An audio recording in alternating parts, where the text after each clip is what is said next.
La parole est à Monsieur Jérôme Bignon pour 2 minutes, chers collègues. Merci Madame la Présidente, Madame la Ministre, mes chers collègues.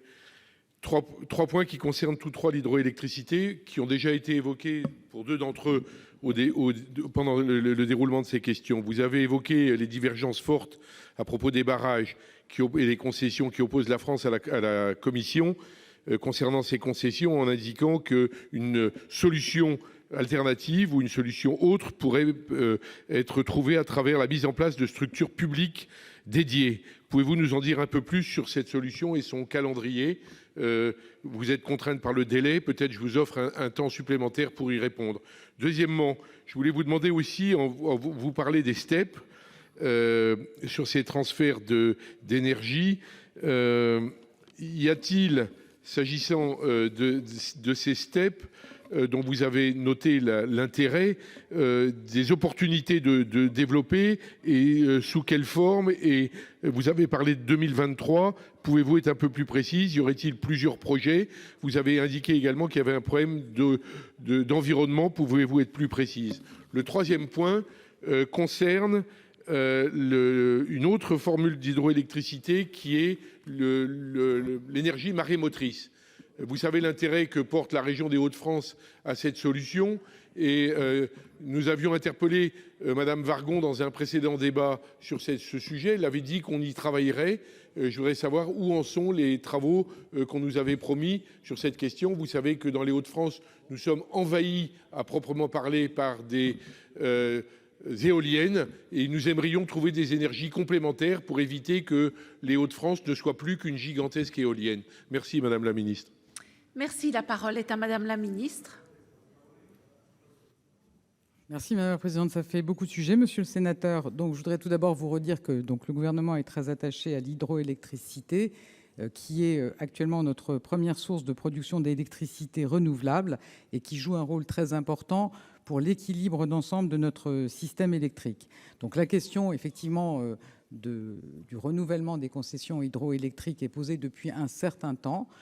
Nous avons des échanges nourris et qui se traduisent même par des mises en demeure de la Commission sur ces sujets. Nous explorons une autre voie, mais que je ne vais pas pouvoir vous développer aujourd'hui, notamment sur la capacité qu'on peut avoir dans une structure 100% publique dédiée d'éviter la mise en concurrence dans le cadre de la directive concession.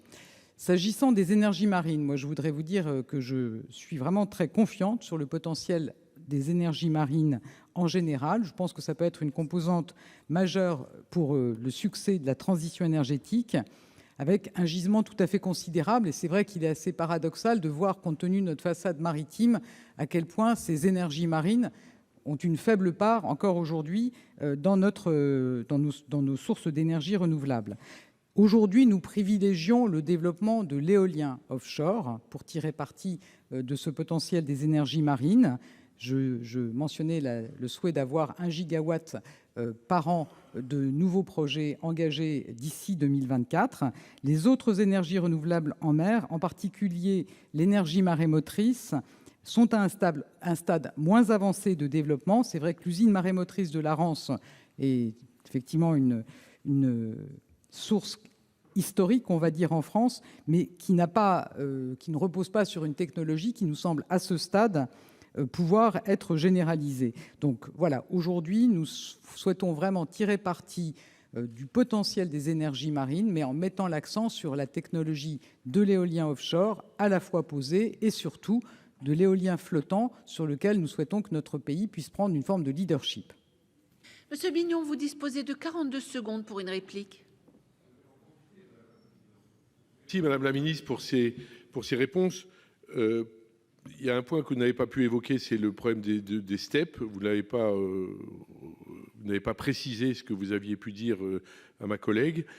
Sur le marémoteur, je comprends bien l'éolien en mer, mais il n'est pas interdit de penser à l'énergie marémotrice. À chaque fois qu'on parle de marémotrice, on nous oppose la Rance. La Rance était une expérience intéressante qui n'a pas, malheureusement, sur le plan des inconvénients environnementaux, n'a pas fait ses preuves. le projet auquel nous pensons dans les Hauts-de-France n'est pas dans un estuaire. Donc c'est une autre. Il s'agirait de construire une gigantesque digue en mer qui présenterait d'autres avantages. Il y a des acteurs économiques qui ont un modèle qui existe sur ce sujet. La seule chose que nous aimerions dans les Hauts-de-France, c'est pouvoir en discuter, qu'on ouvre une réunion de travail Il faut très conclure, informelle. chers collègues. Voilà, j'ai terminé. Merci, madame. Je vous remercie.